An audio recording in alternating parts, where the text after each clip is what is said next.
Hello, Hello, everybody. Hi. I'm sorry. I'm sorry for the exciting drama of the week.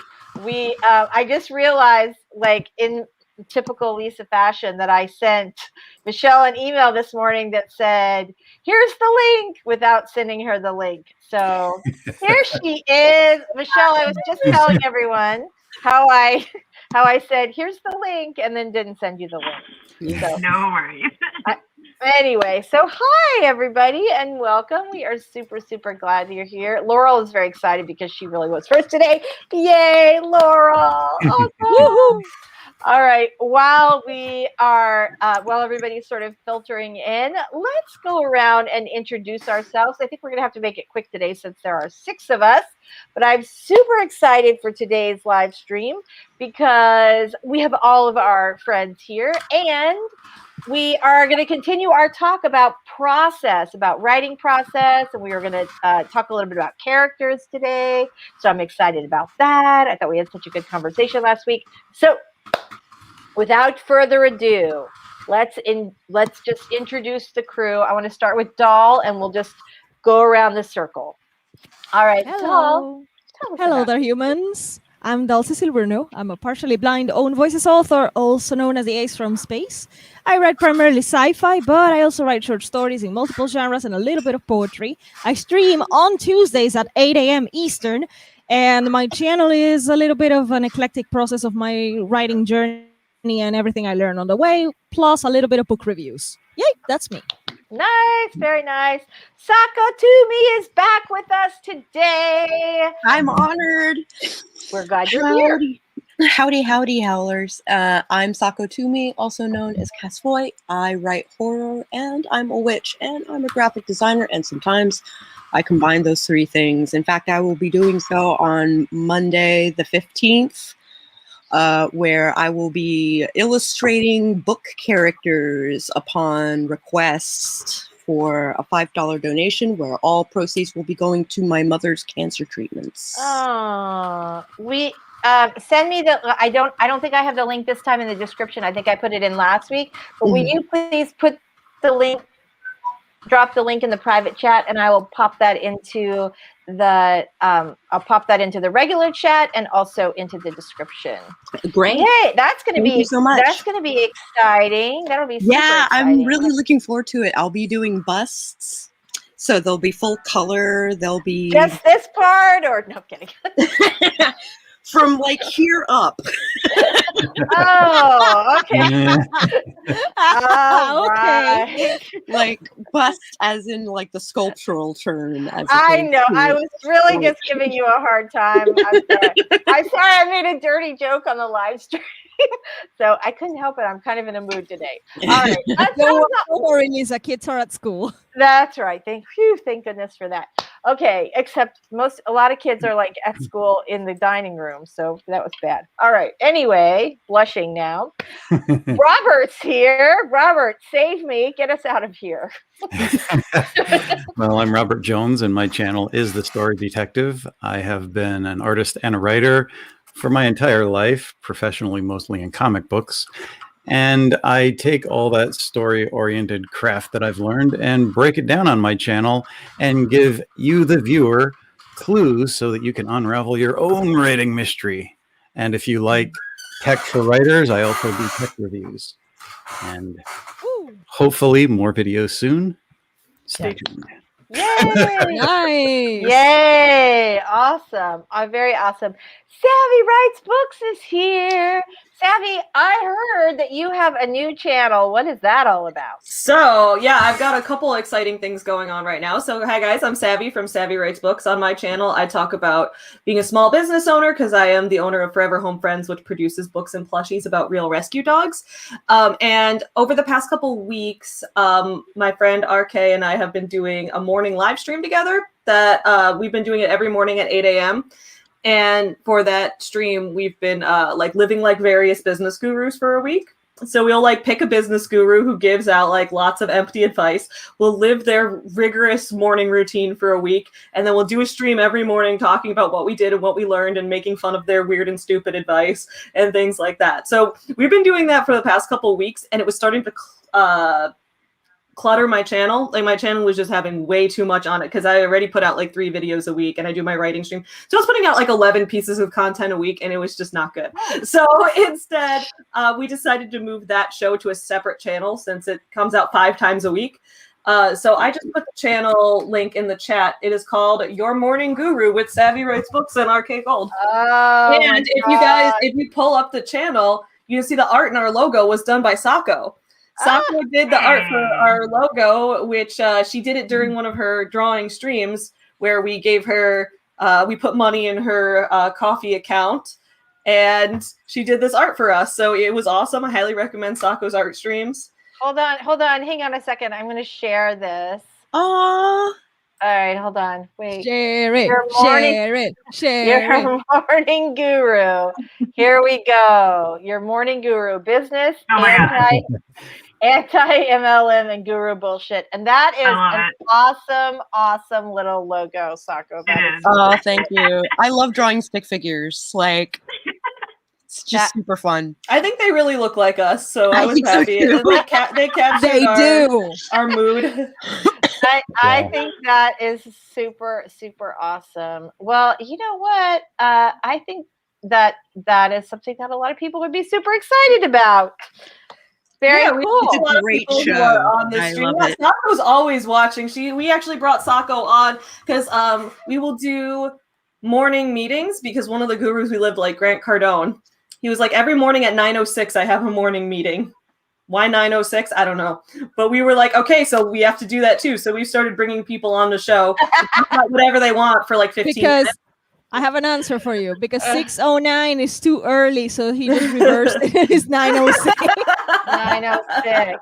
Yeah, so we brought SAKO on once. That was fun. Yeah, if anyone wants to come on the show, you are absolutely welcome to do that. That was a really great push for me because a lot of your audience came that day and like helped support my mom. Oh, Nice. That's awesome. That is awesome. That's super great.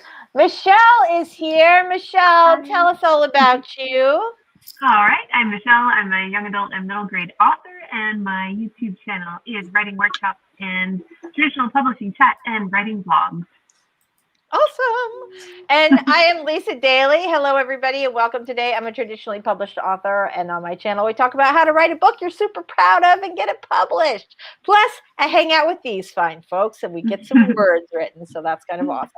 All right. I have a technical commentary on Michelle's end. Your microphone sounds very different today. I know, it's Steve. Oh, okay. Okay. You guys sound weird too. No, just in case, like sometimes StreamYard does that it has done it to me, that it pulls away from my, so if you know it, that's okay. I'll push him out. You're good. All right. Thank you, though, Doll Tech Support here at our weekly Wednesday write-a-thon live stream. Thank you very much for Doll. Okay. All right, you guys. Let's say hi to everybody in the chat. Woohoo! Laurel is first. We are super proud. I know it is the little things, right? Yeah. We're so glad you made it today, Laurel. Michael's here. Hello. So Michael is doing a live stream on Friday. Yeah. What time is? Wait, I do know what time it is because he said 3:15 in the afternoon. Yeah, I was gonna say I do know what time that is because my mom has her second vaccine appointment on Friday, which I'm super excited about, and it's at 5 and it's 2 hours away, and so I was like, oh my gosh, I'm gonna miss the whole thing. So anyway, but you guys should definitely check that out. And Michael, if you drop a link in the comments or somewhere else, actually, hold on, I'll have to go. I'll make you a wrench at the Sprint. And just drop a link in the comments and I'll put it down in the description. So yeah, that's great. That really works out for me. I'd love to support Michael. Yeah. Well, he's awesome. We all love him. All right. So Laurel and Michael's like, hello. Michael wants to know who is going to get the bronze. And it's JC Carpenter. Hi, JC. Very nice. We're super glad that you are here. Christina's here. Hello, Christina. We're super glad you're here. Christina. Hi, Christina. This is the same little hibiscus flower that I use on my handle, like I think on Twitter and Instagram. So we're like flower sisters. All right. Everybody is saying hi back and forth. JC is super excited to get the bronze. And Allie's here. Hello, Allie. We're super glad to see you today. All right. Michael's going to see JC on the podium. You guys have like a whole thing going on today. Look who's here. Joanne Ninja Hen is here. Hello. We're super glad to see you. Charlotte's here. Hello. Hi, Charlotte. Hello. Good to see you. All right. Laurel says we know where Lisa's mind is. It's The in bus. the gutter, right? It was in the gutter. And Get it your was mind not, out of the your mind out of the gutter. It's blocking my snorkel. I know. Well, in my defense, I have been writing a ton lately, and I'm Same. right, and I'm to the part in the book where there's a lot of smut. So you know, it's really just an occupational hazard. That's all I'm going to say. Into your daily. Right. Not writing too much, but like editing the crap out of that book, making sure every single typo goes out. And all the grammar nonsense that I have learned and improved also goes out. Because I'm gonna query DAW next week, and it's gonna be, you know, I don't want them to give me an excuse to reject, you know, like no. Yep. That's really good. Well, I'm super excited. We're going to talk about that in just a little bit. I want to say hi to everybody. Then we're going to talk about DAW, which is an imprint of Penguin, which is coming back from the dead. And I'm super excited about that, which I did not know about until DAW broke the news. And then I looked at it and I'm like, ooh, this is kind of a cool deal and a great opportunity for a lot of our peeps, including Miss DAW. So let's see how we do. Emma Ward is here. Laura's Hi, Maggie. Here. Hi, Laura. We're so Laura. excited to see you. All right. I got to do a really great portrait of Laura, and I hope to like go back and like refine it and make it like super fancy. That's cool. All right. Something happened to me, and I don't know what it is. Hold on. Let me see if I can fix this. So, all of a sudden, all the comments on StreamYard got gigantic and covered up the entire screen, and I couldn't see the people or any of the little buttons. I didn't. How do you do that? I need to know how do you do that? I don't know. I just did it by accident. They were huge. I just did it by accident. I was able to just like go back to view on Chrome and put it to actual size, and it came back. But I have no idea what I did. How to implement that. Yeah, right. Yeah.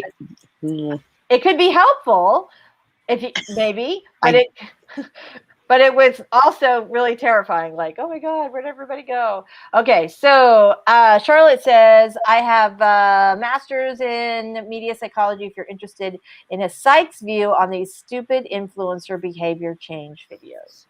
Oh. I'm pretty sure that this was for Savy. Savy. Yeah. That could be interesting. Savy's making notes, right? Yeah, no, you should come on our show. Oh yeah, that'd be great. Especially, dude, next week we're gonna live like Jordan Peterson, and he's all about like being a psychologist, but he says the weirdest shit. So like, I'm reading his book right now, and he's all like, humans are like lobsters. The women only like the strong men who can be victorious. And I was like, what? It's really weird, guys. It's a really weird book. He's really weird. Okay. But he's a psychologist, apparently. So it'll be very fun to live like him next week. He eats only meat. He's only meat? What are they? That's like a new diet thing.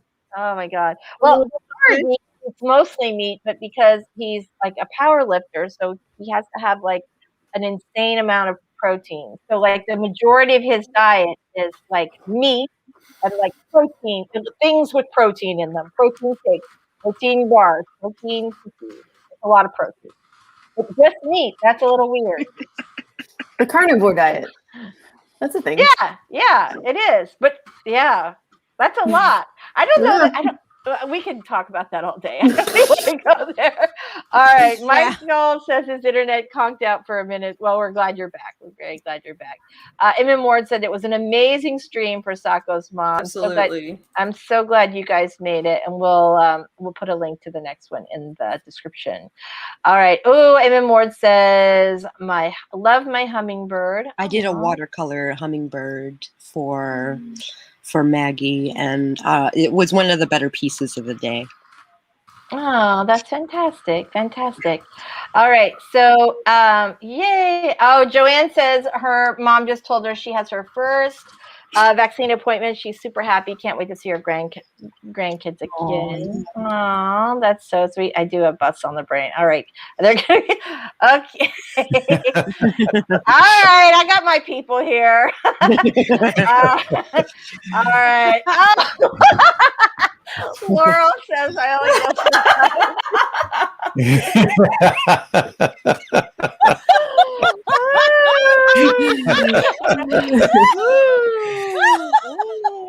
okay. Where I need like an avatar on my screen that says I'm too ace for this. I'll get on that. Okay. Joanne says Jordan Peterson has autoimmune disorders. It helps with that. I have autoimmune. I could not live on an all meat diet though. Now I could live on an all sugar diet. I shouldn't, because sugar is not actually really that good for you if you have autoimmune. Well, it's not good for you, period. We all know it's that. Not good for you, period. But yeah. But it's worse if you have an autoimmune disorder, and yet it's so delicious. I know, right? We are gonna. Yeah, exactly. We are gonna get started with a 5-minute warm up, and then I am actually going to let people know. I once again did not post anything on Facebook or anything like that. So I'm going to run around and do that. You guys get all warmed up, get your files opened up, figure out what it is you want to work on today. I'm super excited. We were going to talk about character development, right? We are going to talk about character development. We're going to finish talking about some story development. We're going to talk about character development. Thank you, Robert, for jumping in. Right? I just got sidetracked on busts and off I went. So anyway, thank you for bringing me back to earth. Yes, we're talking about character development today, which I'm really excited about because we had such a good conversation this week. All right, so here we go. Stretch your fingers, get your document up. Get your brain in the right place, and we are going to do a 5-minute warm-up sprint starting in 3, 2, let's go.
Okay, there we go. I guess I should unmute everybody that I muted. That would be helpful.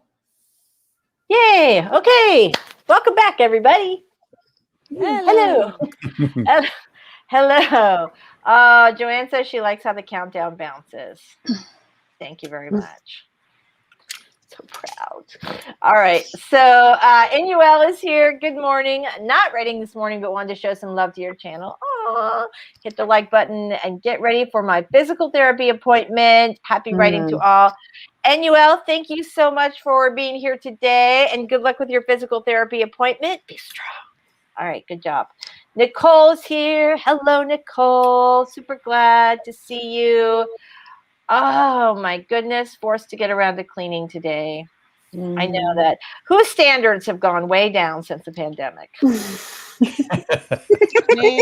Yeah. Yeah. Me too. All right. So last week we were talking about writing process and how all of us sort of start a novel from the very beginning. And I thought there was some really cool answers. And actually the everybody in the chat had some really interesting sort of tips as well and questions. And so I wanted to kind of get more about that, get more into that today. But one of the things we talked about that we just started to touch on when it was time to go last time was how we develop characters. And we just had like one question, and I think we started sort of going. So let's chat about that. I think I'm going to go to SAKO first. Oh, okay. Surprise! I like to just keep everybody on their toes. Make sure you're all still awake. So, oh, look, Maya's here. Hello. Hi, Maya. Super glad to Maya. see you. So we are talking about developing characters. So here's what I want to know. We talked about how you start writing a book, right? You sort of, and a lot of us. I always start with the character first. Right. That's funny. It's interesting that you say that. For me, I'm the opposite. I start with the scenario or the situation first. Right. Right. I'm in the middle because I need both. Well, I do both. Obviously, I don't just do this, the scenario, but I start with that. Like I always have that sort of thing in mind. So, but then I end up developing the characters around that, and which kind of character would create the most sort of friction within the situation, and then who's going to give that character the most trouble. And I do exactly the opposite in that I come up with the character, and then I come up with situations that would really debunk the character. Yes, right, because we're all just in business to make trouble for these imaginary. Right. Yeah. So Michelle, you were nodding. Where do you start? Do you start with the character, the plot? How does this go for you? I almost always end up starting with a premise. That's the first part of the idea that comes with me, which is a little more plot, like a premise can turn into a plot. And then I have to find the right character to be in that plot. I need to find like some little motivational thing that's making them tick and like build the character around that. Interesting. Yeah. Right. Really cool. How about you, Savy? You start with the premise, the plot, the characters. How do you start with your character development? It really depends on the book, on what I'm writing, but I feel like usually I kind of start with the characters. And like I was kind of saying last week, a lot of what I do is a lot of free writes and a lot of writing prompts with a timer set and that kind of thing, just to help me get in their head. But my favorite thing is making character Pinterest boards. I think that's what helps me the most. And now I've started making them on The Sims too, because I've been streaming playing The Sims on Saturdays, and now I'm like, let's make the characters on The Sims, because now even like stuff that I didn't maybe visualize in my head, I'm like, oh, here we go. Now I know exactly what they look like. I know exactly what their house looks like and what kind of stuff they might have in different rooms, because I had to make it on The Sims. So make Pinterest boards, play The Sims. Yeah, that's a pretty cool approach. I do like a sort of vision board for my different characters, the way that they look, and little like words that kind of remind me of them or things they might like. But I have not thought of creating Sims characters. Oh, it's so fun. Right? You can just create a bunch of Sims characters and then see what they do to each other. That's done, right? You just create a bunch of characters. So halfway writes the story for you. yeah, right. So I am curious. I am really curious about how you start with a character. So you create like a person, and then you're kind of looking for something for them to do. Is that how it works? I think it's kind of a chicken or egg process. I mean, my first mentor was a literary writer, and he said character should always come first, and from your character develops the plot. Mm-hmm.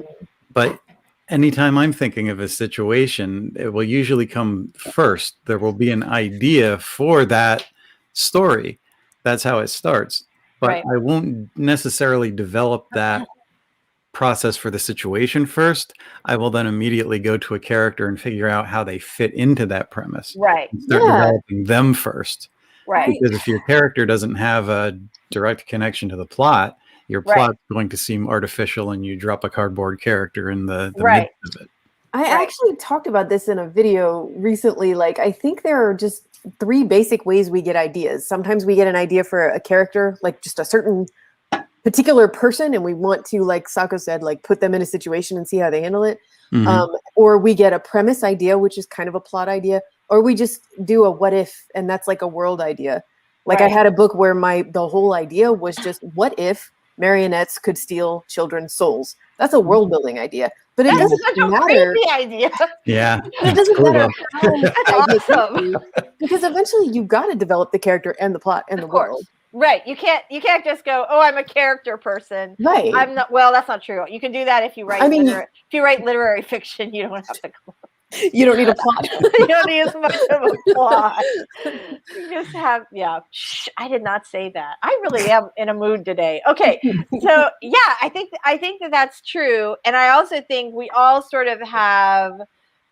Human brains are designed to do the thing that worked before. Mhm. Right? This is Mhm. why, people gamble. Like you win one time, your brain keeps going like, let's do that again. Last time we won $12 or whatever it is. Yeah.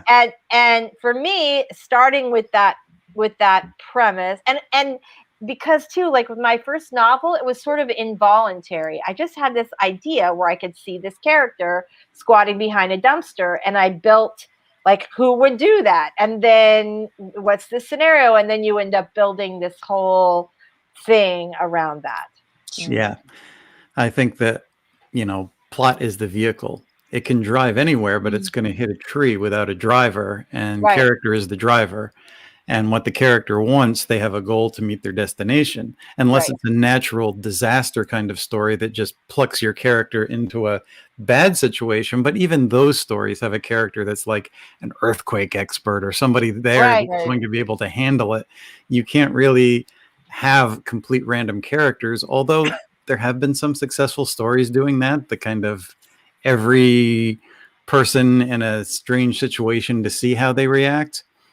But they will eventually start having a desire within that situation to either get out of it or change themselves. There's a process. Right. Mhm. That is interesting too when you're thinking about like this idea of the character has to drive the car or it's going to run into a tree. When you're oh, I just got an echo. So, but when you're thinking about that, how interesting is the person who's driving the car, right? Do you want to be in a road trip with somebody who is like a one-dimensional, boring guy, or do you want somebody that you could talk to or listen to for hours and hours, and and that you don't stop until somebody really has to go to the bathroom? So, right? Yes. Yes. The only reason to pause is like, wait, I need a wheeze break. That's all. Right. That's it. All right. So I'm going to go, hold on. I'm going to go back to, okay. So I'm going to go back to Maya's comment because we had like a couple of people that sort of gave their 2 cents worth, and I want to jump in with that, and then anybody else who has something to say, let's do that too. All right. So Maya says I start with the idea, like me. Oh, thanks. Characters then just pop up as I write. The ones I force are usually less strong. Which is interesting. Like Maya and I are working on a book together, Mm-hmm. and I thought of the character first. Like the story came eventually, but like my concept of the character came before everything else. Mhm. Sometimes you do just have like a really strong inkling of some element of the book, whether it's the premise, which is also sort of the thing that, for me, Which I was grateful for with Maya, because Right. I was like all character driven, and then she was like, let's have this and this happen. Right. And I was like, yes. Yeah. What's an example, Sako, of your character that the plot develops from? How do you see them in that situation to which they find themselves? What's the worst thing that can happen? Right. That is usually my plot points, is like for the motivations, for the background, because I make really complete characters just for the fun of it. Just making characters for the fun of it. And then I'll like say, I want to do something with this character. All right, what's the worst thing that can happen to that character? And then how would they react in that situation? Right. Yeah. This is links with what I want to say about how I develop my characters, because I think I get to know them, right? Like they come to me as like, okay, I'm working on this story and there's this character. Okay, who are you? And I start a sort of character interview in my mind. This is all in my mind. I am not schizophrenic. I'm not imagining people in my room. Kind of, but I know it's just my imagination. I don't think you have to explain this to a group of writers. No, we're all a little schizophrenic. We got it. Just in case, because like my therapist was worried, and I was like, dude, okay. Anyway, we're with a bunch of novelists, and we're like, yeah, that's normal. Yeah, that's normal. So I am like, okay, who is this character? Like, who are you? Like, what's your name? I started like name and basic stuff. And then I started to think, okay, but like, what was your life before my story? Like, who are you? And then I try to put myself in the shoes of this character. If I see that the character comes to me as a moody or like very judgmental and like, who do you think you are? Crap, you They gotta have flaws. Yeah. Which are your flaws and why do you have them? I am very focused on the flaws of the character, all of them, because a protagonist, flawed. People who have read the first chapter of my novel are like, this kid is nasty. And I'm like, yeah, he is. That's how it starts. That's how it begins. But I have to give them a reason, because if you start your story with someone who's unlikable, because it's edgy and cool, people are going to pick up on that. You have to have all your reasons in place for everything that you do in your novel, or find the reasons. That is true. Yeah. I am one of those who plans ahead, because I don't have the luxury of I will fix it later. No. I have everything. Everything has to be figured out. So my editing process would be less painful for my eyesight. Well, just, I think that, and that definitely is, there are some authors that really approach it that way. Some who, sort of sketch and then, sketch out characters in the beginning as kind of rough people, and then fill in additional character details as the plot requires. For one of the characters, the villain in my sci-fi, who is basically, if he was a real person right now and we were in the same room, we would be killing each other. We hate each other. I hate him. He hates me, and everything I represent. It's very difficult to write him. But even so, I have put myself in the shoes of this man, and I have tried, like outside of the novel, I have tried to write pieces of text as if I were him. I'm in his shoes. He hates people like me. Why? And that's how I know why he is the kind of piece of crap that he is. Because those are actually good exercises. In fact, that's what Saul Stein kind of recommended, that you take that character's point of view. And I always get to know my characters before I start to write a story. I wrote exactly one story where I had only a vague idea of a character. And that was the NaNoWriMo before last, and that horror story. And it was very much like a horror story that would be in a movie, where the plot kind of drove the character, but the character is lacking. And then when I started figuring out the character, now I have a lot of revisions to do based on that.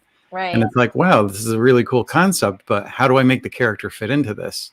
Mhm. So there was a vacuous kind of thing by the time I reached the end that Interesting. I generally have some connection with the first character, the main character, and the premise, but I definitely do a lot of filling in as I go in order to further the plot or give my character additional challenges. Michelle, speaking of Michelle, hold on, we have to do two little Michelle compliments, and then I'm going to ask you this question. All right, so JC says, I use the warm-up to watch one of Michelle's videos while writing up my video idea to shoot hopefully today. Yay! Thank you, JC. And she says, I really love Rosetta. Oh, so do I.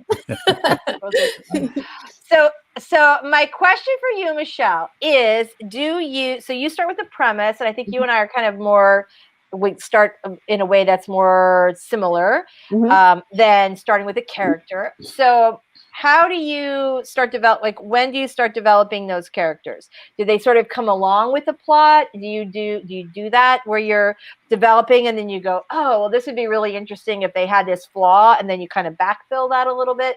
How do you work that? It happens pretty early on. Like I try not to develop too much of a plot without knowing at least who my protagonist is, because that's how things end up messy and not working, and I have to do rewrites. So in the ditch. Yeah.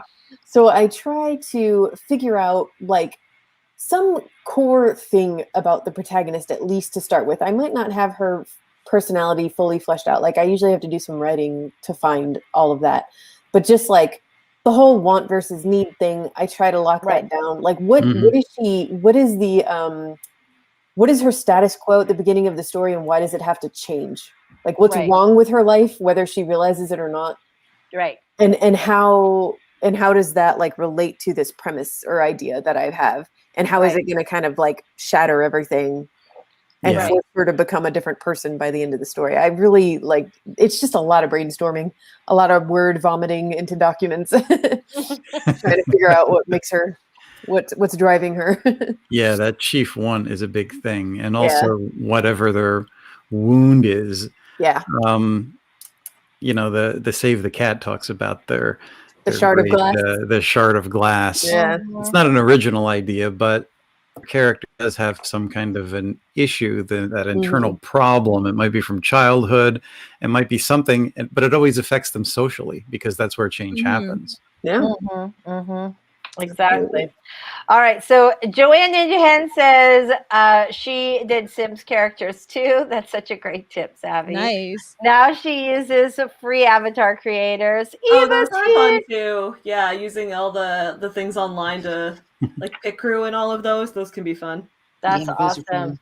All right. Oh, and MM Ward says I did that in Minecraft for a while. That's pretty cool.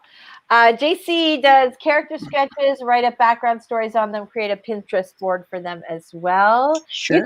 So I use Scrivener, and you can add little files like pictures and things like that. I do almost always pick a movie star to play my characters. Not necessarily, I should say a movie star. Sometimes a movie star.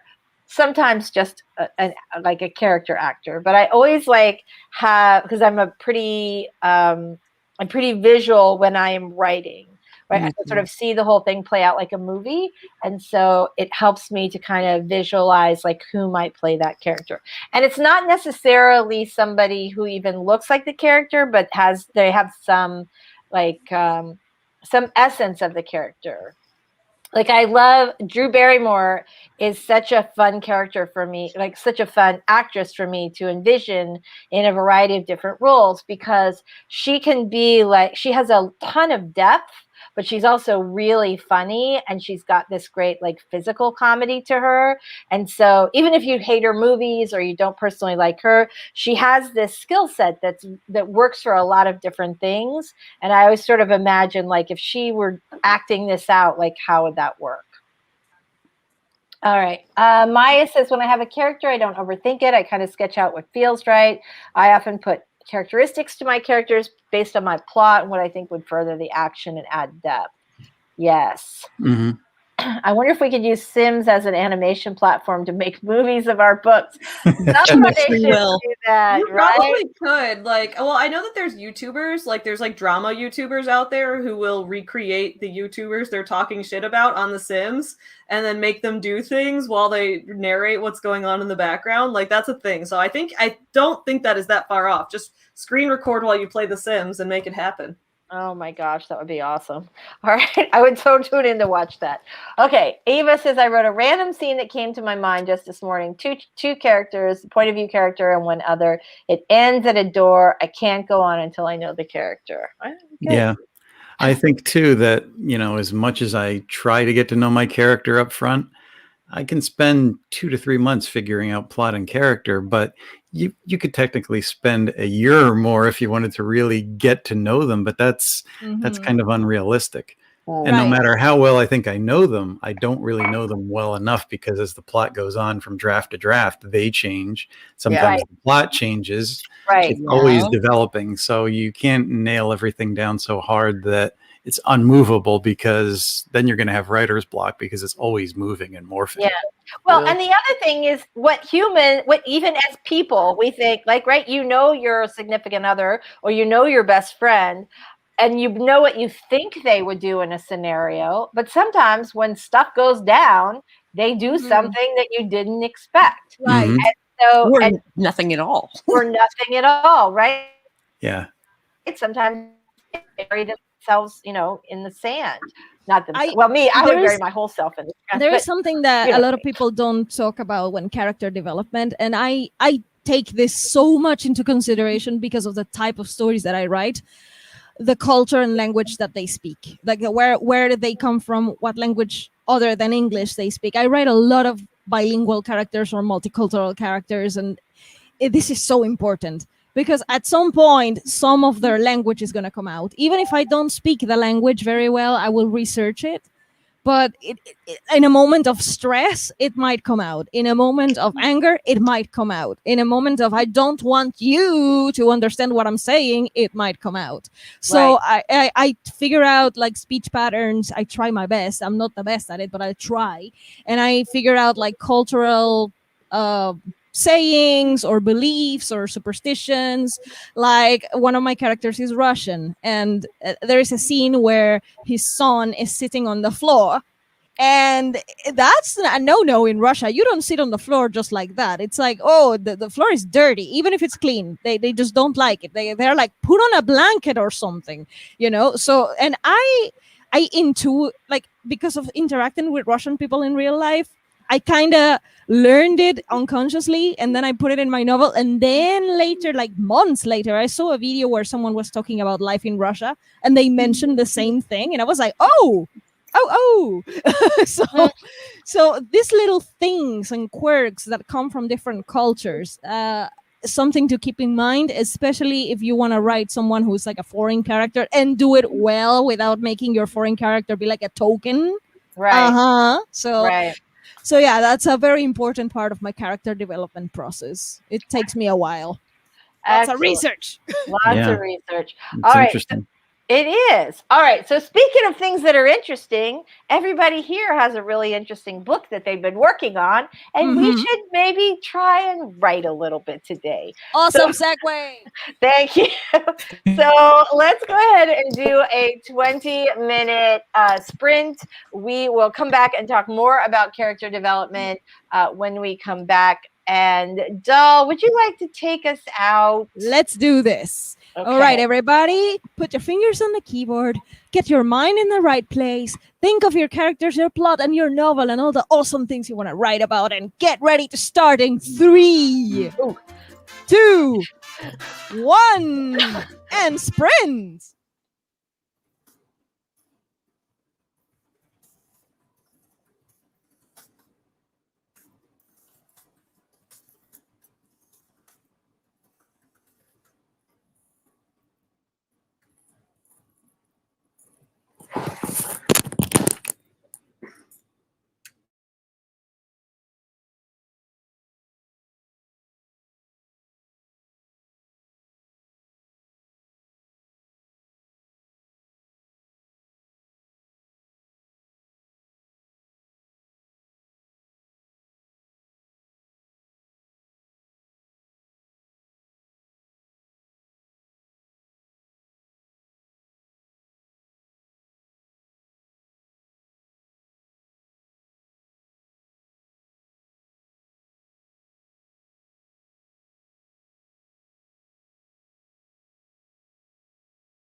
Woohoo, we're back. We are back. So I think that, oh, Savvy muted her on mic. Hold on just a second. I'm here. I'm back. I think I picked the, there we go. All right, you guys. So how did everybody do on the sprint? Good. I spent the sprint. So what I've been doing is I just entered a small business grant contest. Yeah. Which I linked in the private chat, but I actually literally like 35 seconds ago, right before we came back, dropped a link in the description. Oh, thank you. Yeah, so I entered a grant contest for Forever Home Friends, and it was like you can, if people vote for you, you go to the next round, and then you can win up to like $50,000 is the biggest prize. Damn. So I really want to get a grant that could really help us like get back on track after the pandemic. So I entered this contest, and I've been sending people. I've been like putting out newsletters on my author newsletter, my business newsletters. That's what I've been spending the morning doing so far, is sending people the link to vote. So if anyone wants to vote, go to the page that Lisa linked in the description, the FedEx Small Business Grant Contest. Vote for Forever Home Friends. You can vote, the same person can vote once every 24 hours. So until March 24th. So for the next 2 weeks, if you vote every day for the next 2 weeks, you can really help me. I'm gonna make this a part of the routine. Well, I just put it in the description, and it's also in the chat. Thank you. Yeah, so you guys can go ahead and vote for Savvy. So that's what I've been working on. I need to spend the next sprint working entirely on, I have to finish revisions for an article that I have to turn in for the magazine. So I wanted to finish that on this sprint, but I could not because I was busy sending out newsletters about the grant contest. So it's a busy day. It is. I know, right? It feels like there's something about March that like everybody I know is kind of feeling sort of overwhelmed and a lot of stuff going on. Mm-hmm. So that's A lot awesome. of stuff going on. All right, yay. Yeah. Yeah, right. All right, Savvy, that's you. fantastic. You guys go vote for Savvy. Voted. Get that big money. Awesome. All right, so let's go around really fast. I want to do it pretty quickly so we can get back to talking about character development. But let's everybody really fast say what we're working on today. Robert, what are you working on? Remember that pandemic quarantine story from last year? Yes. It was a short story that's now turned into a novella, and I got the first half of it kind of in draft, and then the second half really I didn't have a whole lot written, and what I did write was kind of hurried and haphazard, so I spent yesterday replotting, and now today I'm working on new material and finishing this darn story. Nice. That's great. That's great. SAKO, what are you working on today? I'm not gonna lie. I'm working on a horror pinup photography book for this year. Oh. And I had a photo shoot yesterday, and I'm processing the samples for my model and for my client. Wow. I think we did some really great work yesterday. Oh, that is super, super cool. Ah, that's awesome. Savvy, what do you just told us what you were working on. Michelle, what are you working on today? Client's book. Drafting for a ghostwriting client. Yeah, same old. Same old. You are just killing it, though. You're doing a ton of ghost work, aren't you? Yeah. It's been a lot in a good way. In a good way. So How easy than bored, right? It is not boring. Yeah. It is not boring. So how are you? I know this year one of your goals was to like work more on your other project too. Yes. So how's that coming too? It's going good. I'm like close to halfway through. I guess I'm close to like 75% through kind of zero drafting it. Right. Very, very sparse, messy zero draft though. Yeah. So I'm kind of hoping that I can finish that and start drafting it for real April 1st, because that's Camp Nano, right? Yeah. And that, so, right? I would like to like make up for the fact that I totally failed at Nano and give Camp Nano a try. To that. Yeah. Yes. All right. Well, that's cool. That's very cool. How about you, Doll? What are you working on today? I'm formatting the manuscript because when I am editing, I need it to be single spaced because I can follow the lines a little bit better. My eyesight is crap. Mhm. But I am formatting it to make it like manuscript standards, because I'm gonna publish. Oh my god! I'm gonna query DAW next week. So I'm like, okay, I'm getting this manuscript ready. That is awesome. If That you is need a hand with that, like, please, like, knock on my door. Let me get rid of all the typos first, and all the and the chapter switch that I promised I would do. I will switch the chapter, stitch it, and then I will send it. Okay. But SAKO, you have my first 2 chapters. I do. I'm looking forward to reading them. Yeah, Yay! Awesome. we will know what you think about after those 2. But formatting is my jam. So Oh, well, yeah, you're an art person. Yeah, Right? Yes, exactly. All right. I think there's something artistic to formatting. there is. absolutely, it's I think graphic that's why design. right? And I think that's why it's perplexing to some authors, and others are like, oh, no big deal. All right, let's talk to everybody in the chat really fast here. Laurel likes the vehicle driver idea. Cool. Charlotte says gambling is the anticipation of a win. When we were talking about that, like, right, we do the things that work for us, so it keeps us doing it. Keeps doing it for the anticipation, the rush, right? You get that little chemical boost.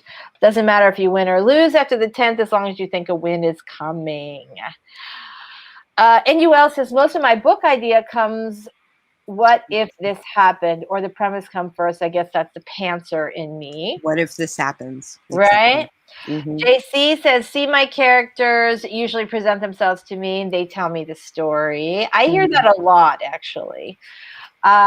Maya said, SAKO, I think you started with the MC, and I really got a bunch of ideas when you mentioned the book plot you wanted to draw inspiration from. It's funny. It's good that you guys like have a good, you have a really.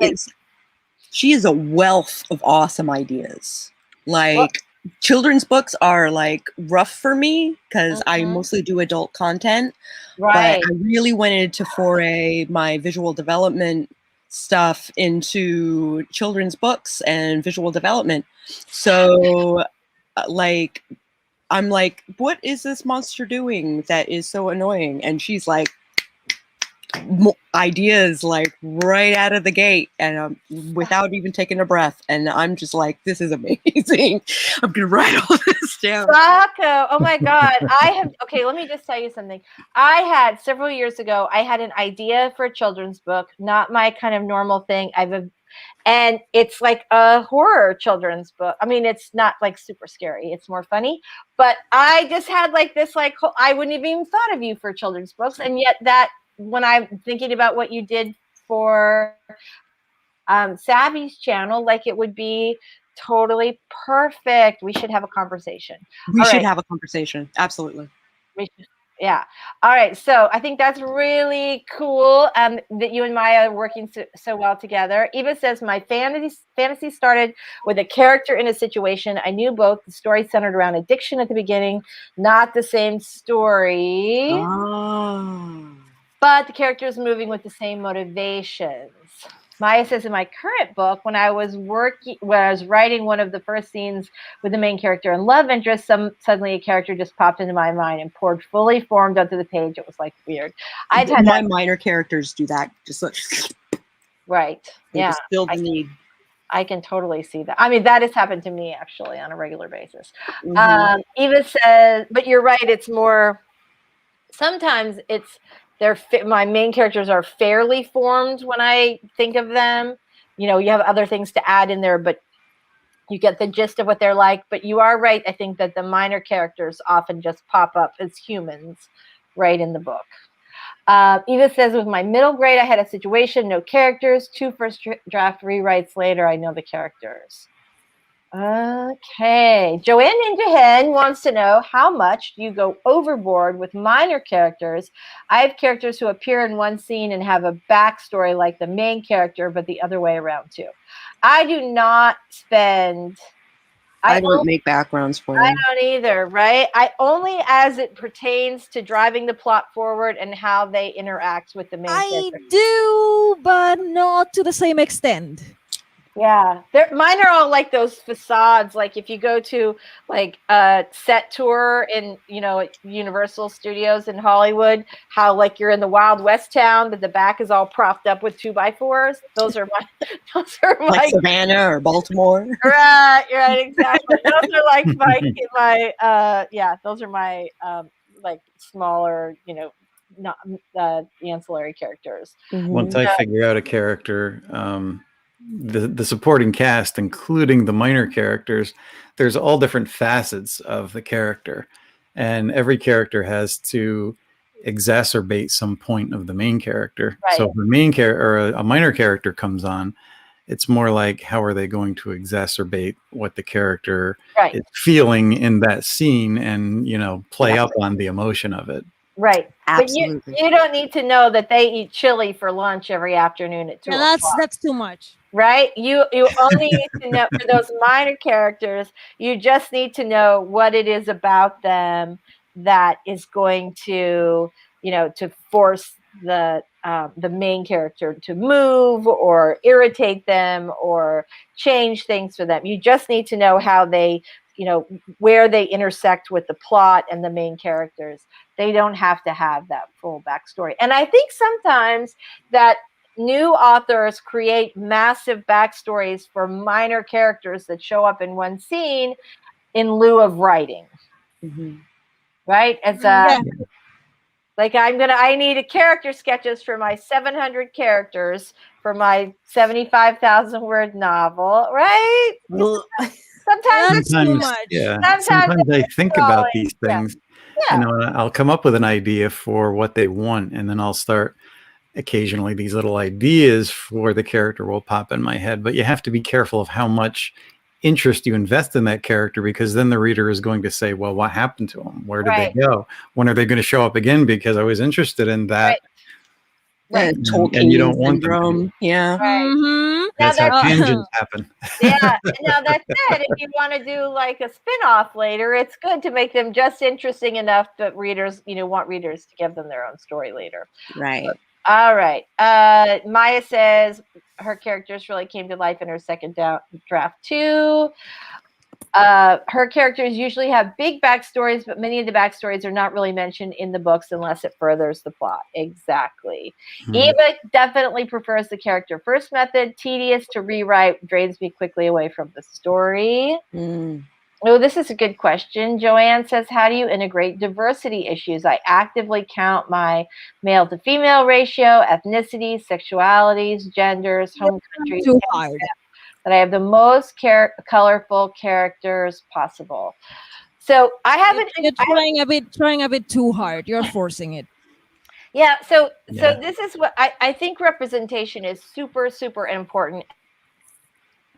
And I think that all of us should be thinking about that and making an effort to to show the world as we would like it to be or as it is. But when I was in advertising, we used to call the ads with this sort of makeup United Nations. And it was because you'd have a client that would want to be more diverse, and they'd say, well, we need an Asian person, and we need a Black person, we need a Hispanic person, and we need a and you can fall under tokenism if you do that as a writer. That right. Yeah. And when you did it in an ad, it did not look like it did not look like your because they're trying to cover everything, every gender, every nationality, every income level in one group of 5 people. It doesn't look like a group of people who are friends. It looks like a group of people who are put there because they check 5 boxes. And that and that's not genuine. You want your characters to feel real, but you also want to make sure that the world is multicultural, and it is and it is a new world, and it could be a better world, and we as authors have the opportunity to make that happen on paper before it happens in real life. All right, I'm off my soapbox now. Okay. I agree with you 100%. Thank you.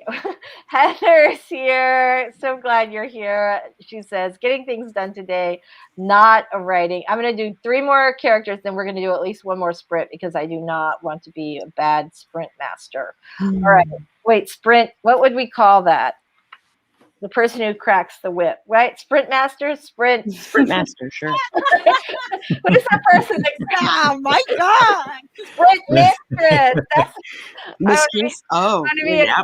want to be a good sprint miss. It's not that kind of sprint, but I want to be I want to be a good sprint mistress and make sure that my peeps get their writing in today. All right.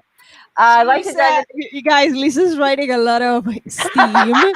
If you're interested, not that much. There are no follow her on Amazon for your although now I'm like, oh, maybe I should put a I have a really interesting setup now, and I'm kind of excited because it's different than anything I've ever done setting wise, and I feel like, oh, there are all these possibilities, which is kind of cool. I'm pretty excited about that. Okay, Just Eva likes to dive into a short story with minor characters since I know them a bit, and I do prefer knowing a character. Helps with world building in fantasy for me. It is part of the world building. Yeah, that seems like it makes a ton of sense. Yeah. All right, you guys, we are going to go to a 20-minute sprint. Maybe. There it is. Okay. Hold on here. All right. Look, I've got my timer up and everything. I'm all excited. Doll, I know you love to do honors. Would you like to take us out? All right. Get ready to continue working on your magical stories and all the good and artsy stuff you're doing today. So put your fingers on keyboard, get your mind in the right place, and think of your beautiful stories and get ready to start in 3, 2, 1, and sprint.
Right. That was a productive sprint. I'm feeling good right now. Yeah, same here. Same My here. eyes, I mean, my I'm eyes still not hurt. done, but I've gotten a lot finished. I had a couple rewrites to do on this article that I have to turn in today. And that sprint, I feel like I got a lot of stuff reworked that I was struggling with. Oh God, same. I am so glad to hear that. I'm so glad to hear that. All right, let's take some comments from the chat. I think we had such a good conversation today. Okay, so Key Clavis said one of the minor background characters in my first book ended up being an MC in the fourth. So when we talked about like giving your minor characters enough depth that they're interesting enough to sort of get their boost onto their own book or their own series. Joanne and I use imagining my minor characters as procrastinating from writing. We all have our writing procrastination, right? We all have them. Yeah, I think we do. I have a one character who's like this. She steals the show. She takes away. Like I'm like, Georgina, I love you, but no. This is not your story. It's not your story. Not yours. It's not your story. But sometimes you end up with something that you didn't anticipate, and I think that's kind of the magic of writing. Okay, I thought this was hilarious, and it made me snort laugh when we were talking about how I don't really like how my minor characters are like a wild west set, and they just need to do their jobs, but I don't worry about the rest. Michael says, me, do you like food? Lisa's side character, for sure. Me, do you like onions? I don't understand the question. So super funny. All right, I really did snort laugh. Super logical. Like, yeah, exactly. Does my character need to know if she likes onions? No. Okay. Dom. Yes. Okay. Okay. So Joanne Ninjahan says it doesn't feel forced to me. All my characters are whole characters and not tokens. right. Good. You Awesome. go. That's the way to do it. I think what's happening with Joanne is like there's a lot of pressure from external sources. Like everything and everyone is getting canceled because their thing is not perfect. I was worried about that with my book because I have so many POCs in it, and that was randomly generated. Right. And then I do homework on the culture that maybe they come from and all of that jazz. And I don't want to make like the struggles of Native Americans in the U.S. like the focal point of the book, but I want to show, Native American diversity, like, in its natural habitat. They belong to my story too. I mean, plus that shows an intention as well. There was an author tuber, I can't actually remember who, so not to offend anybody, but saying I can't remember exactly what point they had, but they said put like a disabled person or a person of color or something to that effect. Just give them a nod in your book. But the problem, like Lisa said, is giving them a nod as you're dragging them on camera and they're there for a second and they're gone. And it's like, okay, is there a point to that? What was the point? Is there an intention? Right. What was the point? Right, exactly. Well, and there is like a lot of times we tend to write books based on our worldview, based on our experiences. And so when I think about this, I think you want to, especially now, you want to bring new friends into the mix. And this, like trotting on a character of color for 3 seconds is not. Are you really helping there? I don't know. I mean, is that going to make anybody care or be happy, or is it really doing the world any good? Probably not. It has to be a part of the whole, and it has to make sense for the story, and as well as representing the character in their proper light. Right. Absolutely. And it is a challenge for sure. I have a friend who writes a mystery series where he's a former white police officer. His main character is an African American police officer, just like James Patterson's character What's his name? Michael Cross. His main what's his anyway? Okay, so anyway, his main character is a police officer. He's an African American police officer, and all of these production companies over the years have said, "Oh, we're really interested. We think this would make a really great series or a great movie." But anytime they find out that this African American main character, who he's been writing for like a decade, is written by a white author, they go, "Well, they go." And the thing is like when he, on his Amazon comments, he doesn't get dinged on that in reviews, but they're like, just where the world is now, like we want to elevate African American voices writing African American characters, which is completely reasonable. It is reasonable. Yeah. So you want to make sure you're including characters represent what exists in the world. And also, we have to, if you're a white person writing characters of color, you have to be a little patient, because we need to allow some time to, let our sisters and brothers catch up. So that's it. I agree. I wasn't trying to take away the voice of Native Americans or Caribbean people in my book. I just wanted to bring a little light to them, and then hopefully like an actual Caribbean or an actual Native American will write a story that doesn't revolve around, like the trials that they go through. Yeah, see, this is another thing that I think I'm struggling a lot with. It's like, I'm a blind writer, and I say it all the time, right? So people expect my book to be like the struggle of a blind woman in a world that it's so visual. No. There will be points in the story where, she will struggle because she cannot see a screen and she needs help with that. And sure, there will be, because it's a part of the character, and I'm not going to deny that. But the story, the premise, is about two children overcoming family abuse, developing their skills of lucid dreaming and astral projection. Where's the blindness? There's not. It doesn't have anything to do with... It's not a focal point. Yeah, it's an addition to the character. It's part of who she is as much as it is part of who I am as a writer. I don't hide it, I don't deny it, but it's not the focal point. So I think this is like one of the things that it's giving me like a hard like a struggle to find someone, because it is not the focal point. It's like the book that I loved so much. It's called Loveless by Alice Oseman. It is about an asexual character who figures out that she's asexual. Fantastic. I love it because it will help people with their ace awakening. It's awesome. I love it so much. But now I want to see a story where that's not the focal point. You see?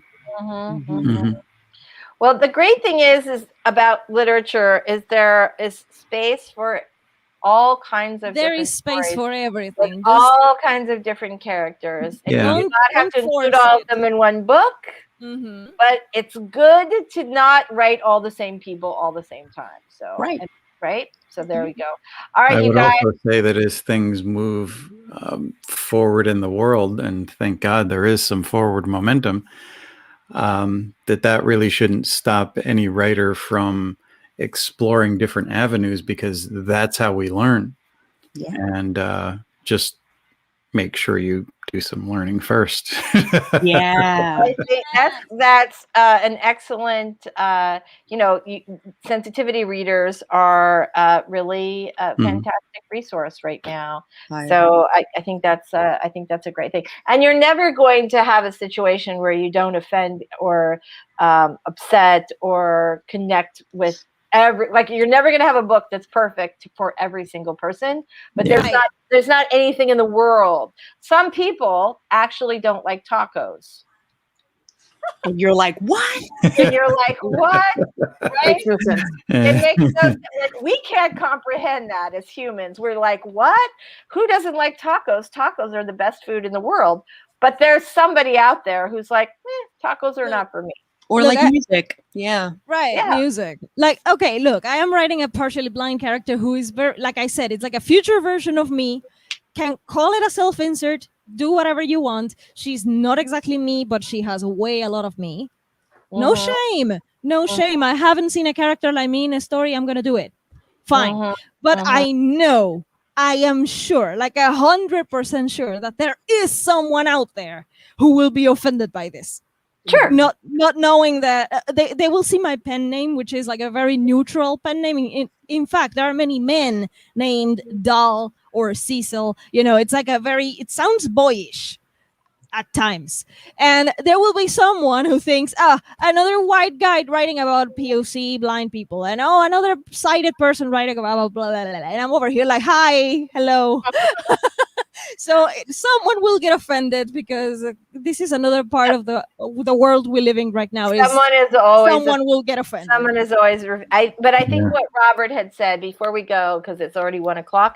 I think one of the things that Robert said that was really important and should be a great takeaway for this is that your intention is extremely important, and if you go at this with a perspective of curiosity, of good intentions, you do what you can to make sure that you are not hitting any really false notes, then I think the fact that you have good intentions is what will eventually see you through. So, all right, you guys, you have been awesome. It is 1:00. I want to say goodbye to everybody.